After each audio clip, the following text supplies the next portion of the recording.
Warning: this video is intended for mature audiences only, as it may make you act up with its bussin' Ohio Riz, yeah, no cap, on God, for real, for real. Viewer discretion is advised. So today we're talking about Stellar Blade, and if you haven't heard about this game, it is known for its fan service. It's got, I mean, everyone calls it something else, but to encompass all the terms, it is known for its fan service. And that's, I guess, you know, one of the main draws or reasons why people played the game. But I spent some time with it. I beat the game. It took me about 27 hours. And although it's got a ton of fan service and it's sort of its main thing, it's actually, it's a good game. It's fun. And as I just mentioned, fan service is sort of like a very blatant thing and a main aspect of the game. So that's one thing that stood out. Another thing would be the combat itself. And finally, I do have to talk about the overworld movement and the way it feels. But before I get into all of that, let's go ahead and get a quick overview. Basically, what the game is about. So this game, it's a hack and slash. It's also, it has the same sort of feel and style as like Nier Automata, those sort of Android futuristic sort of stuff. And this the story sort of follows something similar.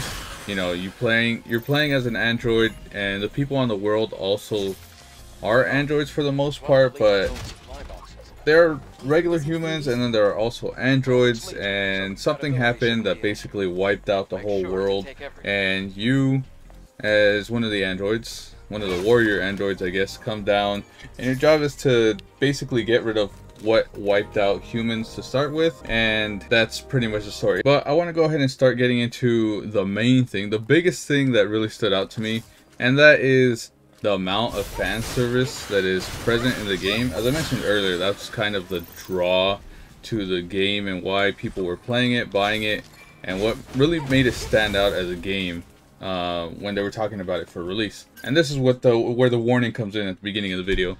So, you know, we're a bear right now, but the thing is, you play as this character named Eve, and this is a first starting suit, and there's a couple of suits, and some of them are a lot more fan servicey than others, like, you know, some of these, this and that. And so, if you're playing with this armor, you have like a shield on the bottom left under the health bar, and the thing though is, what a lot of people were talking about when it first came out, you can unequip all the armor.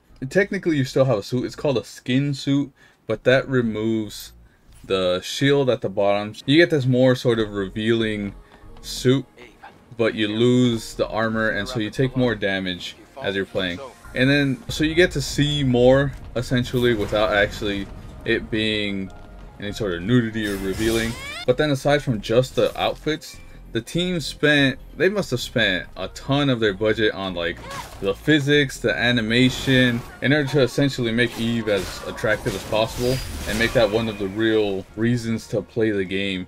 Like, it's apparent wherever you go, you know, movements here and there, you'll see jiggle physics everywhere in the menus. Even if you move around, stuff moves, turn the camera. And again, it's just like she has all these outfits, but the most revealing one would be the skin suit, or there's some where you can change camera angles, and if you're running, you can like basically look up her skirt and stuff. And I mean, she's wearing stuff that's never actually fully revealed again, but it's just like if you're running, like, you don't see this in other games and stuff.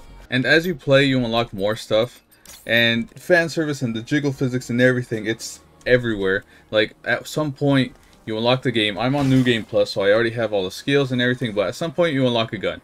You hold L2 or whatever gun, and then this is the frame, this is the visual that you give in, and then as you walk, you know, again, just jiggle physics like in your face. And then at another point later on in the game, you unlock a double jump. You start with one, but usually, you know, if you have a double jump, you jump once, does a regular jump, and then in most games it's like a jump, and then she'll just kind of like go higher for the double jump. But here they gave her 3 different animations, and one of them is like a front flip like that, where she like spreads her legs. Another one she like tucks, and then another one she like, I don't know if she'll do it, it's around that one where she'll front flip with legs straight. And it's super apparent that, again, it's just like one of their main focuses. It's just so like the amount of like physics and just effort and time and everything that they put into it is kind of insane, because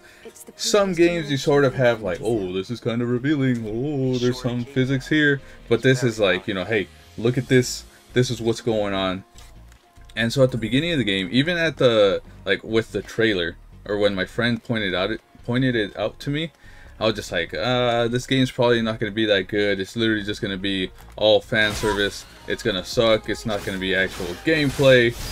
But then I actually started playing, and I quickly found out that although they have a ton of resources and time spent, I'm assuming, into the fan service, it actually plays very well.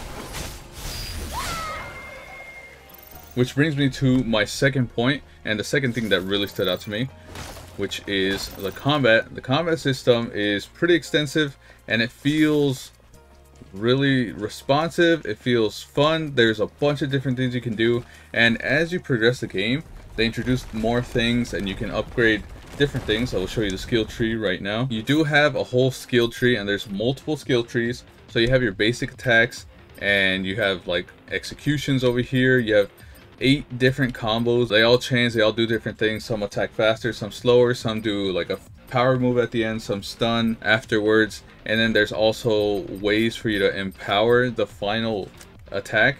And then there's also defense. There's different skill sets and moves and special abilities that you can use. And usually when I have a game that offers me this many different things, I tend to forget about most of it, and a ton of it is just overlooked. And that's just me, because I don't know, sometimes it ends up being too much, and it feels like a lot of it doesn't even have a place here.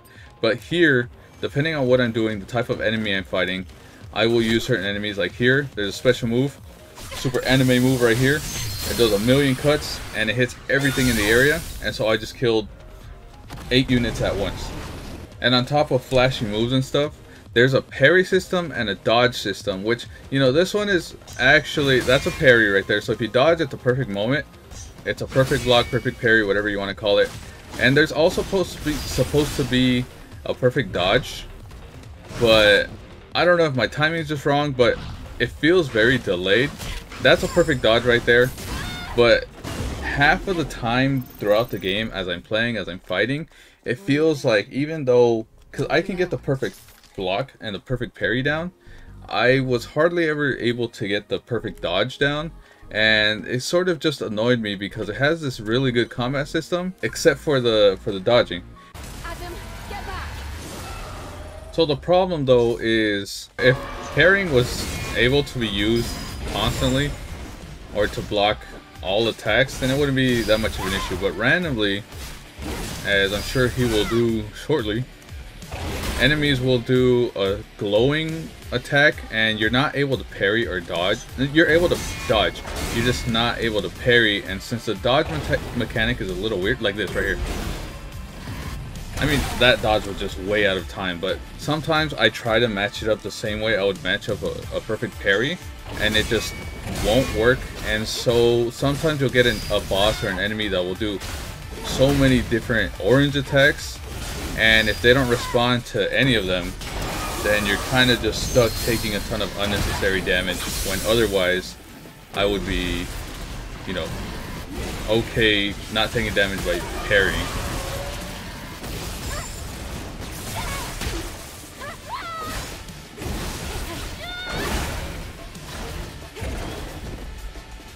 But yeah, as for combat, you know, the fights are fun. They're not super hard, and this game feels sort of like a mix between Final Fantasy VII Rebirth, or from what I've seen, sort of like Devil May Cry, other very fast hack and slash games, but also with a sort of hint of Dark Souls. And you know, because in terms of damage output and damage received from enemies, it's sort of similar to Dark Souls, but it's not to the same extent, which is good because it gives it some challenge, and nothing feels like a breeze, but it's not to the point where you're spending 20 plus tries on a single enemy or a single boss. I think the most tries I spent was on the second to final. It took me about, 8, 9 tries, less than 10. I don't think I spent more than 10 on any single enemy or boss in this whole game. Now, even though I'm talking about, or I was talking about how smooth and like responsive the combat fighting is, or the movement for combat, this game has a lot of platforming, which isn't very apparent in the first, I guess, half even of the game. But as you start progressing, you start to see a lot of platforming later on, and this game has a very wonky movement system, like in the open world when you're not fighting. Like if you're running and you jump, she tends to carry a lot of momentum sometimes, depending on if you're standing on certain platforms or what you're doing. But randomly, if you're moving and you stop, she'll just like take a couple steps forward. Like right there, I had let go of the controller already, and that becomes a problem because later on you get these little robots that are about the size of this little square patch right here.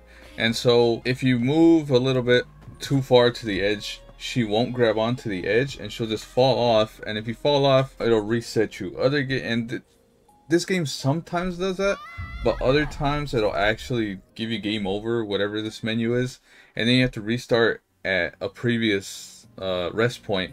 And so if you're just, you know, doing a little side mission or something, if you're doing anything that involves platforming, she just won't grab on, and it's very wonky. And then if she falls and it doesn't give you the basic reset, then you have to go all the way back and then do the whole portion again, which is annoying. Because if you're gonna have that much platforming in this game, have it done properly, and so that it's not a problem while playing. It's just, that was probably the worst thing about this game, was just the terrible platforming. But in terms of standouts, that's pretty much it. And so with all that being said, would I recommend that you play Stellar Blade? If you do like a good action game, I would say definitely play it. This game, the main standout in terms of quality would be how good the combat is. I can get around the dodging. I think I just have to get better. It's most likely a skill issue and I just suck at the game. But everything else, combat wise, like, this is probably one of my favorite sort of combat games that I've played recently. It would be up there with Final Fantasy VII. I had a ton of fun with that. And this one, I like Dark Souls games, so again, it gives a little bit of it's quick, but it also has difficulty, so you have skill, and it mixes it all very well. However, if you're not in it for the combat and you're here for a good story, good world building, good exploration, this has all of it, but not to the point where that's the standout. And I think there are other games that do those sections a lot better than this game. So I can recommend this game. The only thing is, I would say probably wait for a sale. This game felt a bit too short in order for me to justify a $70 price point. I could say somewhere around 40, 50, because I think it's good. It's just, especially with like the new gen stuff, everything's coming out at a $70 price point now, and I don't know, some things are a little more justifiable than others, and I'm not mad that I paid the full 70 on this. It's just, I think 40, 50 is a little more reasonable. And if you want to see some more actual gameplay, I did play this game in 3 parts on stream. They're on my live section on my channel. Thank you for watching. Ensured mankind could meet this challenge. Damn.